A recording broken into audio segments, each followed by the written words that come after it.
Ya,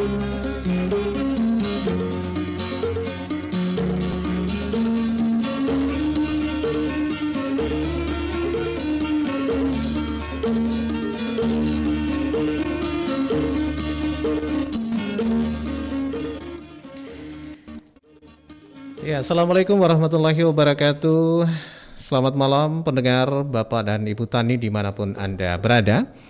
Kembali kami sapa Anda dalam program Kiprah Desa di edisi hari ini, Rabu 18 Agustus 2021.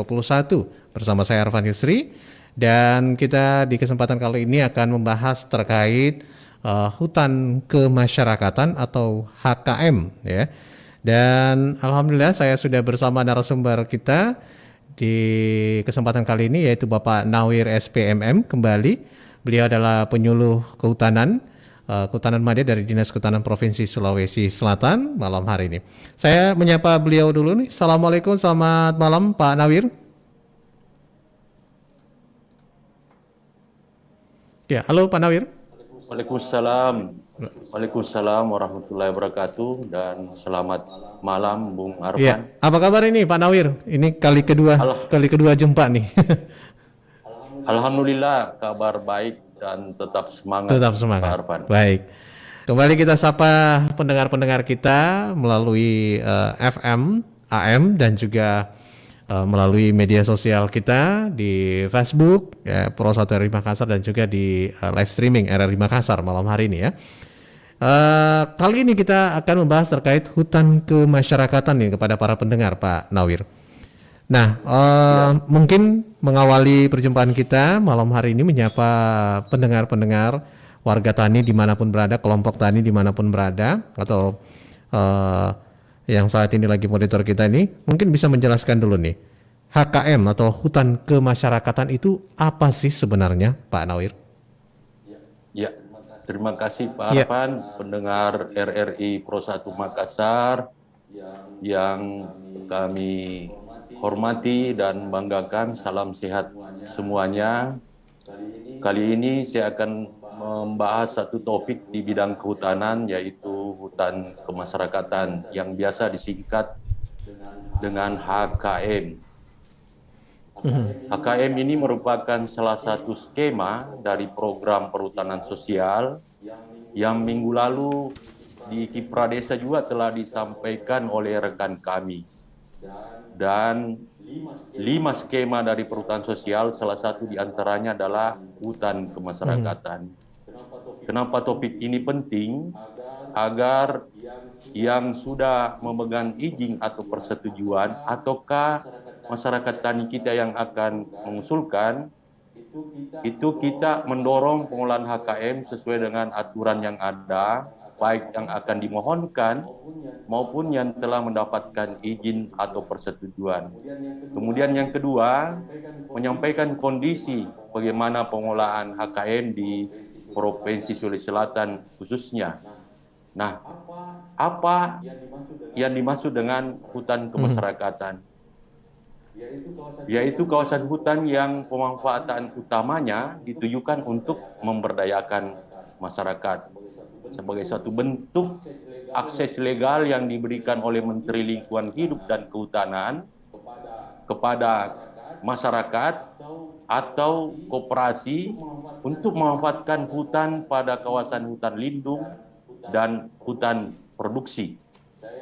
Saya sampaikan pada pendengar dan Bu Arfan bahwa capaian HKM kita di Sulsel saat ini sejak 2018 sampai 2021 itu sudah ada 262 izin atau persetujuan yang telah dikeluarkan oleh Menteri di wilayah Sulawesi Selatan. Nah, ini semua masyarakat kita yang punya kelompok yang mendapatkan izin pengolahan hal itu.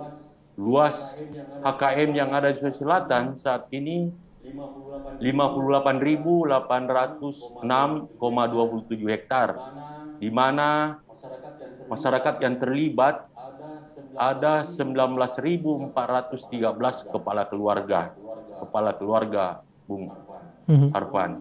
Itu saya kira gambaran singkat tentang HKM dan bagaimana penting untuk kita saling mengingatkan di acara Kiprah Desa ini. Baik, sudah ada sekitar 262 izin ya di Sulawesi saat ini. Kalau melihat capaian tersebut atau angka-angka tersebut, apakah sudah mencapai dari target program pemerintah, Pak Nawir? Belum mencapai target. Kementerian Lingkungan Hidup dan Kehutanan itu ada namanya peta indikatif perhutanan sosial. Nah, potensi-potensi di Sulawesi Selatan itu masih ada. Makanya melalui kesempatan ini sangat bagus untuk disampaikan secara umum bahwa langkah-langkah apa saja yang harus ditempuh bagi yang belum dan apa yang harus dilakukan oleh masyarakat kita setelah menerima izin atau persetujuan dari menteri. Baik, Ya. berarti masih akan terus berlanjut dan memberikan kesempatan ini kepada masyarakat yang lainnya ya Pak ya, yang ingin mendapatkan izin pengelolaan ini. Nah, pertanyaan berikutnya mungkin melihat HKM ini juga sangat penting. Seberapa mungkin Pak Nawir tadi mengatakan ini penting. Seberapa penting ini untuk masyarakat ketahui ya terkait hutan kemasyarakatan ini, Pak, di Sulawesi Selatan? Ya, ini sangat penting kalau misalnya proses pengusulan atau permohonan tidak sesuai dengan ketentuan yang ada, tentu akan memakan waktu yang lama dan kemungkinan permohonan ditolak. Untuk itu pada kesempatan ini izinkan saya menyampaikan secara singkat dua komponen, yaitu pra izin atau pra persetujuan yang harus dilakukan oleh masyarakat. Kemudian yang kedua pasca izin, apa yang jadi pra dan pasca. Ya. Itu yang perlu pasca disampaikan kepada masyarakat. Nah, silakan Pak. Ya. Untuk pra persetujuan yang perlu diketahui itu ada namanya subjek. Siapa sih yang diberikan izin atau persetujuan? Yang pertama adalah perorangan yang membentuk kelompok. Biasanya di kehutanan namanya kelompok tani hutan. Nah, kalau luasnya cukup luas dan banyak calon pesertanya itu biasa dibentuk gabungan kelompok tani. Selain kelompok itu juga diberikan kepada koperasi dengan ketentuan koperasi setempat di wilayah lokasi yang akan diizinkan. Tentunya koperasi itu bergerak di kehutanan, pertanian, hortikultura dan peternakan. Ya, itu subjek yang diberi kesempatan untuk bermohon. Kemudian anggota kelompok tersebut perlu dipahami bahwa satu keluarga hanya mewakili satu orang, biasanya kepala keluarga. Itu. Jadi tidak diberikan izin semua anggota keluarga. Kemudian yang akan diberikan izin juga belum terdaftar sebagai pemegang izin sebelumnya, jadi tidak bisa double. Kemudian itu subjek, kemudian objeknya di mana untuk HKM? Untuk HKM itu lebih ditentukan Pak Arfan, hanya boleh di kawasan hutan negara berupa status hutan lindung dan atau hutan produksi. Kemudian kawasan hutan juga belum dibebani oleh izin apapun atau izin perhutanan sosial, tidak bisa double. Kemudian areal yang dimohonkan oleh subjek tersebut masuk dalam peta indikatif areal perhutanan sosial yang telah dikaji dan ditetapkan oleh Kementerian Lingkungan Hidup dan Kehutanan. Bisa juga kalau dia tidak termasuk dalam areal peta indikatif, namun fakta lapangannya sudah ada masyarakat kita yang tidak mengganggu hutan, tetapi mencari nafkah pencarian di situ, bisa difasilitasi untuk mengajukan permohonan. Itu subjeknya adalah siapa, objeknya, lokasinya. Kemudian saya jelaskan singkat tata cara, karena ini sangat penting. Kalau salah caranya mungkin tidak akan ditolak atau akan lambat pengusulannya. Sebenarnya ketentuan tata cara ini dan semuanya itu diatur dalam Peraturan Menteri Lingkungan Hidup dan Kehutanan Nomor 9 Tahun 2021 sejalan dengan Undang-Undang Cipta Kerja. Ya. Tata cara yang pada umumnya permohonan dilakukan melalui surat permohonan yang ditandatangani oleh kelompok dari subjek itu. Bisa kelompok tani hutan, gabungan kelompok tani hutan, maupun koperasi. Di dalam permohonan itu dilengkapi identitas pemohon yang ditandatangani oleh pemerintah terkait, kepala desa, lurah, atau camat. Format daripada identitas itu bisa dalam bentuk hard copy, cetak, ataupun digital. Kemudian di permohonan itu juga memuat gambaran umum wilayah dari objek yang diusulkan. Kemudian di permohonan itu juga dibuat oleh pemohon peta usulan lokasi. Peta usulan lokasi ini minimal 1:50.000. Itu paling kecil. Kemudian ada juga di permohonan itu di pemohon harus membuat fakta integritas yang bermaterai dan ditandatangani oleh ketua dari pemohon. Kemudian dilampirkan juga legalitas dari pemohon, baik itu kelompok, gabungan kelompok tani maupun koperasi. Legalitasnya berupa pembentukan atau pengukuhan ataupun akta pendirian dari koperasi. Kemudian permohonan tersebut dikirim ke menteri dan ditembuskan kepada gubernur, bupati, wali kota, kemudian pimpinan OPD yang membidangi kehutanan di provinsi, kepala UPT, dan kepala KPH yang ada di wilayah kabupaten masing-masing. Permohonan bisa manual, Bung Arfan, bisa juga elektronik, bisa elektronik. Kemudian permohonan secara elektronik ini biasanya difasilitasi oleh kelompok kerja percepatan perhutanan sosial yang dibentuk oleh gubernur di Sulawesi Selatan. Itu hal-hal yang substansi yang harus ada di dokumen-dokumen permohonan dari pemohon. Itu Bung Arfan. Baik. Jadi ada pra dan pasca pemohonan izin HKM ini yang penting Anda lengkapi, yang penting Anda ketahui begitu ya dalam pengurusan ini. Dan itulah mengapa pentingnya HKM ataupun topik ini kita sampaikan malam hari ini pendengar di ruang dengar Anda. Dan kita masih bersama Pak Nawir SPMM di ruang dengar Anda pendengar, tapi saya akan break dulu Pak Nawir, kita akan lewatkan dulu satu informasi ini.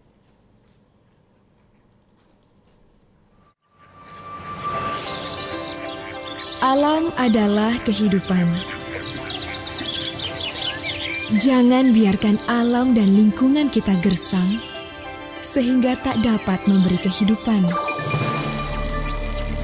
Jangan warisi anak cucu kita dengan air mata, tetapi warisi anak cucu kita dengan mata air dan alam yang subur penuh pepohonan yang rindang. Mari kita menanam pohon di lingkungan rumah masing-masing.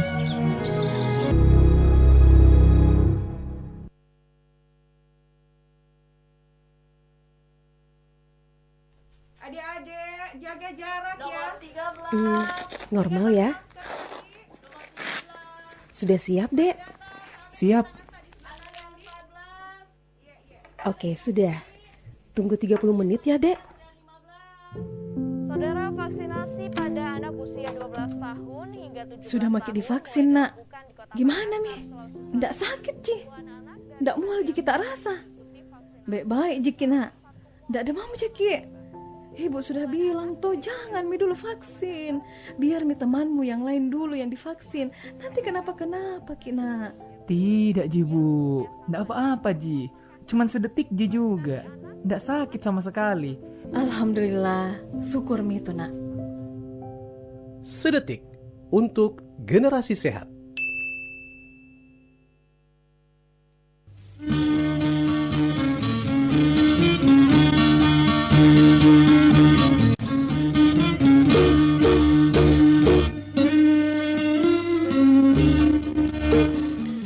Baik pendengar, terima kasih Anda masih bersama kami di kesempatan malam hari ini. Dan kita kembali lanjut menyapa Anda di program Kiprah Desa kita. Kita masih membahas terkait hutan kemasyarakatan. Nah, saya sapa Anda dulu kembali dengan topik kita ya. Menurut peraturan pemerintah ataupun Menteri Kehutanan Republik Indonesia, hutan kemasyarakatan yang disingkat pula dengan HKM ini adalah hutan negara yang pemanfaatannya itu ditujukan untuk pemberdayaan kesejahteraan masyarakat yang tinggal di dalam maupun di sekitar kawasan hutan, gitu ya. Seperti itu ya penjelasan singkatnya Pak Nawir ya. Nah, kalau tadi sudah ada beberapa aspek yang disampaikan, apa itu HKM, apakah capaiannya di Sulsel dan siapa-siapa saja nih subjek, objek, dan tata cara permohonan serta mekanisme permohonan persetujuan HKM itu sendiri bagi masyarakat ataupun kelompok tani yang ingin mengajukan permohonannya. Nah, Pak Nawir, setelah mendapatkan izin begitu serta merta dengan persetujuan yang diserahkan ataupun HKM ini dari Menteri, apa kewajiban atau apa yang harus dilakukan oleh kelompok atau orang pemegang izin ini? Ya, makasih Ya. Bung Arfan. Sebelum ke situ, setelah permohonan sampai tadi di Menteri, itu akan dilakukan Masih ada verifikasi. administrasi. Ah. Ya. Kalau permohonan itu sesuai dengan ketentuan, akan dikeluarkan untuk verifikasi teknis lapangan. Nah, kalau permohonannya ada yang kurang, akan dikembalikan ke pemohon dalam kurun waktu tertentu untuk diperbaiki dan dikirim kembali. Nah, untuk verifikasi administrasi yang tadi dilakukan oleh Menteri melalui Dirjen PS dan komponen kehutanan yang ada sesuai dengan aturan, itu dilakukan verifikasi teknis terhadap objek dan subjek. Artinya ke lapangan ya? Termasuk ya ke lapangan sebelum. Nah, setelah berita acara verifikasi teknis itu disampaikan kembali ke Menteri. Nah, kalau memang sesuai dengan permohonan dan fakta lapangan, itu melalui Direktorat Jenderal Perhutanan Sosial atas nama Menteri mengeluarkan izin atau persetujuan. Nah, sekarang apa saja yang penting harus dilakukan oleh pemegang izin setelah menerima persetujuan? Yang pertama tadi saya ingatkan bahwa di peraturan Menteri LHK itu jelas hak dan kewajiban pemegang izin itu. Tentu kata kunci adalah bagaimana menjaga hutan itu dan bisa meningkatkan ekonominya dan tidak merubah sama sekali kondisi hutan yang ada. Justru meningkatkan fungsi ekologi dari hutan itu untuk menjaga kelestariannya. Tentunya juga harapan bahwa bisa menambah ekonomi dan kesejahteraan masyarakat. Contoh yang harus dilakukan Pak Arfan, setelah mendapatkan izin atau persetujuan, kelompok itu melaksanakan penataan areal, penandaan batas. Tentu tadi ada batasnya, batas karena kawasan hutan lindung dan produksi itu luas Pak Arfan. Kalau misalnya hanya 100 dikasih, tentu bersama dengan pemerintah desa dan instansi terkait, kelompok pemegang izin itu melakukan penandaan batas areal. Kemudian menginventarisasi potensi yang ada pada lokasi izin tersebut. Itu. Kemudian setelah ada penandaan batas, kemudian diinventarisasi potensinya, disusun rencana. Ada namanya rencana kelompok perhutanan sosial atau rencana kerja umum. Ini 10 tahun. Pemegang izin harus menyusun sesuai dengan potensinya apa 10 yang dilakukan. tahun ya? Ya, itu lagi dijabarkan. RKU, RKPS itu dijabarkan setiap 3 tahunnya untuk memudahkan dimonitor dan evaluasi. Kemudian setelah itu, setelah ada rencana, ya dia kaji, dia manfaatkanlah hutannya. Bisa pemanfaatan, kalau dia di hutan lindung, dia hanya bisa memanfaatkan hasil hutan, bukan kayu. Tidak bisa hanya dia memungut hasil hutan kayu, ataukah pemanfaatan jasa lingkungan berupa air misalnya, ekowisata. Kemudian kalau dia dikasih izin pada kawasan hutan produksi, itu bisa melakukan pola pemanfaatan agroforestry, perpaduan antara budidaya, kehutanan, dan pertanian. Bisa juga silvopastur, bagaimana perpaduan antara kehutanan dengan peternakan. Bisa juga silvofishery, perpaduan antara kehutanan dengan perikanan, ya, dan bisa ketiga-tiganya. Itu pola-pola kegiatan yang bisa dilakukan. Setelah itu diusahakan, setelah itu dikerja, tentu ada pengembangan usaha. Di kelompok pemegang izin itu namanya kelompok perhutanan sosial, dibentuklah unit-unit usaha. Unit usahanya itu dalam bentuk kelompok usaha perhutanan sosial. Ini untuk meningkatkan produksi dan mutu hasil daripada apa yang dikelola setelah mendapatkan izin. Kursus itu sudah banyak di Sulawesi Selatan, seperti pertemuan pertama kala itu Bung Arfan saya mengangkat mengenai kelompok tani hutan. Ini bagian dari kelompok. KUPS itu adalah unit-unit usaha dari kelompok perhutanan sosial yang diberikan persetujuan. Ada namanya KUPS Lebah Madu, KUPS Gula Aren, KUPS Getapinus, KUPS ini banyak usaha yang dilakukan. Kemudian setelah itu juga dilakukan pengembangan wirausahaan. Biasanya ini karena kan ada haknya juga pemegang izin itu ada pendampingan dari pemerintah. Kemudian ada juga fasilitasi bantuan untuk meningkatkan pengembangan usahanya. Namanya fasilitasi bantuan alat ekonomi produktif. Itu diberikan kepada kelompok pengajar izin yang sudah mengidentifikasi, sudah mengolah hasil hutannya, tapi dia terhambat dalam urusan alat-alat ekonomi, alat-alat pengolahan. Makanya pemerintah hadir untuk itu. Selain itu, kewajiban juga dan hak ini terkait dengan kewajiban mereka dan haknya butuh fasilitasi dari pemerintah. Tentu dengan kehadiran perhutanan sosial ini, HKM ini, penanganan konflik tenorial itu semakin menurun. Konflik tenorial yang ada di masyarakat. Kemudian haknya juga dari kelompok itu mendapatkan pendamping. Nah, pendamping kita lah ini seperti penyuluh, kemudian LSN, kemudian ada namanya lokal champion dan sebagainya. Arfan. Kemudian yang lainnya juga setelah mereka maju, kelompok usahanya maju, itu juga difasilitasi untuk melaksanakan kemitraan, kerjasama dengan investasi, kemudian pemasaran dan sebagainya.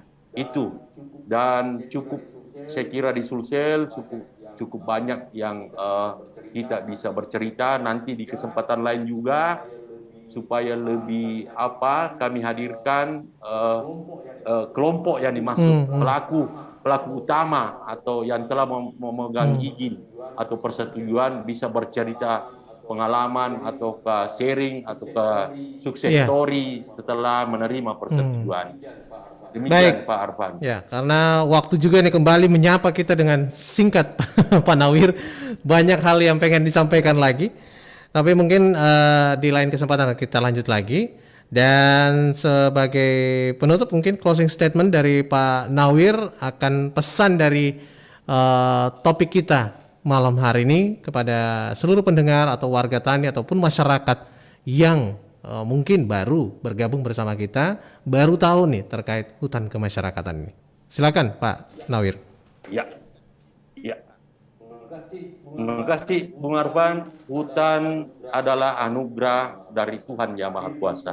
Hadir di muka bumi untuk kehidupan, menyangga kehidupan masyarakat, pengatur tata air.